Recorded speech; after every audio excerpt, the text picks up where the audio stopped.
Hello, everyone. Really pleased to be here at the National Museum of Mexican Art, and especially on a day when it's important for us to celebrate Latino heritage and to stand up for the community that it represents. So happy to take any questions from members of the media. Governor Tom Homan was asked about racial profiling today. He said that ICE is not racially profiling. What are you seeing? What are you hearing? And also, we've learned that ICE now has stations at courthouses in Illinois so that they can process suspects, sort of take them out of the criminal justice system since we're not cooperating here in Illinois with ICE. Can you just react to the impact that might be having on our court system? Well, Tom Homan has long ago acknowledged that he was racially profiling. As the leader of ICE, as somebody who's now advising the president on this new strategy, attacking our Latino communities, we know that that Supreme Court decision yesterday that frankly takes away rights from people across the United States is something that Tom Homan cheers. So I just want to be clear, we don't appreciate and frankly push back on and will always fight what Tom Homan and what the Supreme Court decision represents. And the courthouses, ICE stations at courthouses? Look, remember that we're talking about people who have been here for many years in this country who are literally seeking to follow legal procedures so that they can stay in this country. To attack them in the very place where they are trying to follow the law seems to me like the world is upside down when this is what Donald Trump is promoting. ICE sitting outside of courthouses that people are showing up to voluntarily. These are not people running away from authority. These are people seeking authority to stay in this country. Governor, Senator Don DeWitt said that the state should use the $200 million a year in interest on the road fund to provide ongoing mass transit funding. He also said he wants to use interest earned on the rainy day fund and interest earned in the future on the rainy day fund to fund mass transit. What's your take on that? Well, he's a little late to the table, if you ask me, if that's a recent proposal, and all I can say is that we're looking at all of the potential revenue sources in order for us to make sure we fund a world-class transit system in the state of Illinois. What did you hear from the advocacy groups you were meeting with today? What did you hear from them? What concerns were they expressing to you?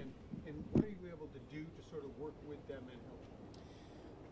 Well, today I was in Brighton Park with the Brighton Park Neighborhood Council, also with ICER, which represents really the breadth of immigration-associated organizations in the state of Illinois, listening to them, and we were talking about how we can protect our communities better. They are amazing at making sure that people know their rights in this environment in which people's rights are under attack. So I was pleased to listen to them, to spend time with them, and I will say people are frankly afraid. In our communities, they're afraid to come out of their homes, they're afraid to go shopping, they're afraid to take their own children to school because they have mixed status households. Some are U.S. citizens, some are people who have legal status in this country but are not citizens, and there are undocumented people. And we are trying to protect all the residents of the state of Illinois. These are people who, people talk about, Donald Trump likes to talk about immigrants as criminals. These are not criminals. These are people who are genuinely here in this country, holding down jobs. They've been here for 10, 20, 30 years, raising families here, paying taxes, following the law, doing the right thing. We should give them an opportunity, whether it's when they go to the courthouse to try to get their citizenship or their legal status improved, or taking their kids to school. We should be protecting them in all of those areas. Shia. I understand that you might have had a conversation with Hakeem Jeffries about redistricting. I'm wondering if Illinois might consider any plan to redistrict before 2026? Well, I talked to Hakeem Jeffries somewhat frequently. No, I did not have a specific conversation recently about redistricting, and I have pledged to him that I'll do everything I can to make sure that Democrats win the Congress in 2026. It's one of the reasons that you've seen me stand up in places outside of Illinois often, campaigning for people, helping state parties raise money, because we have got to win in 2026 in order to stop the madness coming out of the White House. But can Illinois do it? Chris. Where are we in this story right now. Greg Bovino reportedly on the ground here, ICE saying that they're here with that picture of the Willis Tower in the background, but we don't have the National Guard here. In your head, where are we on the timeline in the big picture of this? Well, it's hard to tell, Chris, because as you know, Donald Trump wakes up, and depending upon which side of the bed he wakes up on, or what his mood is, or maybe what he had to drink the night before, we don't know exactly what's going to come out of his mouth and what he's going to tell people to do. Here's what we do know. ICE is somewhere on the ground here. They already have been effectuating their plans. We have not seen the bulk of those ICE agents yet in communities, but we have seen some, and we know that they are gathering steam, and they have the vehicles. We know they have about 100 vehicles that they are planning to utilize. We know that they're planning more than 200 agents on the ground, and it's not my understanding yet that Greg Bovino is here, but he has been on his way, and he is in charge of the efforts here in Illinois. And I think his history, what he posts online, which everybody should go take a look at, is just evidence that they have terrible plans for the communities of Illinois. In fact, Tom Homan has basically said that they're going to be working double hard here in a way that they maybe didn't in Los Angeles. So I'm worried for our communities. Remember, this is bad for the state of Illinois. This is bad for the economy of the state of Illinois. You saw the business community standing with me when I was pushing back on the idea of bringing troops into Illinois that Donald Trump has. And as far as I'm concerned, the ICE needs to take it down about 3 notches.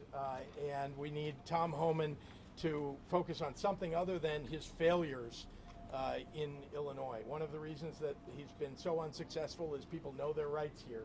They're learning their rights. We have great organizations on the ground, and they're doing exactly what they should be doing, following the law. Regarding the Supreme Court's the racial profiling basically being allowed, at the state level, what can we do? Because we got reports of a flower shop, someone waiting at a bus stop, someone just walking down the street that ICE basically targeted. Like, what is the state doing? What can the state do concrete-wise to kind of like head off what the Supreme Court saying that racial profiling is functionally okay? Well, as you know, that's federal law. And so, as you know, there is the supremacy clause that essentially says federal law trumps state law, period, end of sentence. And so what we can do is make sure that people know their rights and that they're staying out of the way. That's the best thing that we can do. I mean, we're also taking them to court if they break the law in the state of Illinois, and that it's not in contravention of federal law. And so, we're frankly standing up and speaking out and ready to take them to court and do everything that we can to protect the people who live here from what Donald Trump is trying to do, which is to disrupt the country, not because he's going after criminals, but because he has a nefarious plan, frankly, to bring military into cities so that ultimately in the 2026 election, people will be normalized to the idea of militarization during the next election so that he can affect the outcome of that election. Governor, is there anything else you can say about like the location that ICE agents have been concentrated, or any other like details that you're hearing from the community? And my colleague talked to some activists at the Broadview Center who said that one thing that they would really like to see is immigration attorneys at that center. Is that something the state can help with? So we don't have the enough immigration attorneys that we could provide them. We do fund organizations that have immigration attorneys, and we do encourage them to be at the right places where they can defend people. And so that's certainly part of what we're trying to effectuate. But yeah, I mean, what's happening across Chicago and Chicagoland right now is something that I think I find abhorrent. I have said for some time that going after people who have committed a crime and have not been caught committing that crime, they've not been jailed and tried, is certainly an appropriate thing for civilian law enforcement. I also want to be clear that if we catch somebody, we are going to prosecute them. This is if they're a criminal. We'll prosecute them in the state of Illinois, and they will be imprisoned in the state of Illinois. Because if you deport them and they're not imprisoned, they will have committed a crime, and they will not have suffered any consequence for that. Simply that they will have been removed from the United States. So we're doing everything that we can to fight crime, and that's our job. It's the federal law enforcement's job to help us to fight crime on the ground, and Donald Trump has refused to provide for us more FBI, more DEA, more ATF, and that would help us to fight gangs and guns and drugs. With the national multiple times, he would like for you to call and ask for help. Have you thought of calling just to discuss the situation, or have you tried to call? So we've made clear, I've made very clear, I think all of you have heard me say, that there are ways that he can help us. I just named one of them. We would love to have more help from ATF and FBI and DEA. Well, let me be clear that if I pick up the phone and call Donald Trump, that will become part of a case in court that I somehow was calling him for help. And therefore, it will become predicate to him sending military troops into the state of Illinois. If I called him, I would say exactly what I have said to all of you. By the way, he hasn't called me either. And he doesn't seem to want to talk directly to me. He just wants to talk to television cameras and berate the people of Chicago and berate the people of Illinois and attack the city of Chicago. And I reject that entirely, and it doesn't deserve any response except the one that I have given, which is this is no joke. Donald Trump is doing something that's not normal, and we should not accept it in this country. It's un-American, it's anti-American what Donald Trump is doing. Thank you all very much. Thank you, guys. Thank you.